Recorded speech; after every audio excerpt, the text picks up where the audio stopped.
So we have a topic sentence that's going to announce that. However, so there we have a transitional word that establishes a difference. The first 3 paragraphs have been how effective and strong she's used these appeal. But however, we do have some problems, right? And one of these is the end of the article lacks the same level of effectiveness in the appeal to ethos.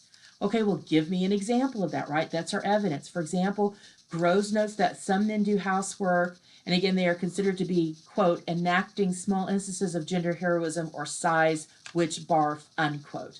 Okay, well, why is that an undermining of her ethos? That's what the analysis tells us. The usage of the word barf becomes a type of name calling. So notice this is the italics part. That means that I have added this to show you how you could incorporate those specific types of propaganda if you wanted to. And so for me, this made sense to identify this as name calling, right? That's where the author associates an idea with a word or phrase that will evoke a negative reaction.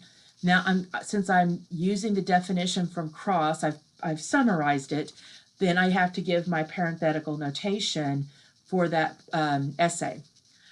So there's the type of fallacy. So why is it a problem? Why does it undermine credibility? So here's the rest of the analysis. Groves' use of this word is jarring to the reader.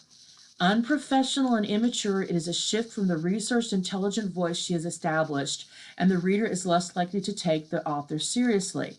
This damages the strength of her credibility and her argument. So there it's complete. We see why Clark believes this is a problem. Now she's got a second point that's also attached to this undermining her credibility. And she uses the transitional word additionally to show us that it's still connected. It's a continuation of what she's established in that first paragraph. Her last statement in the article refers to her husband in a way that weakens the argument. So what is that, right? Well, she says, first of all, while returning to the introduction's hook and a conclusion is a frequently used strategy, Groves chooses to return to her discussion of her husband in a humorous way.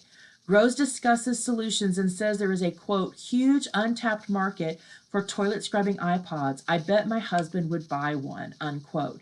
So there's the evidence of how she's using an appeal in a way that that Clark says undermines her credibility. But there's nothing inherent about that quote that would make it understandable. Why is that undermining it? So that's where the analysis comes in. Returning to her own marriage and husband is an appeal to ethos or personal credibility. And while that works well in the introduction, in the conclusion, it lacks the strength and seriousness of that the topic deserves and was given earlier in the article. So that's why it's a problem, because it's now trying to make it funny again. After we've already made it serious, it kind of weakens how serious the problem is. Now, again, in italics, I've added how you could add one of the propaganda fallacies. And so for me, I chose that this was kind of an argument ad hominem fallacy. She's attacking her husband's ethics, his personality, and that's distracting from the seriousness of the issue, right?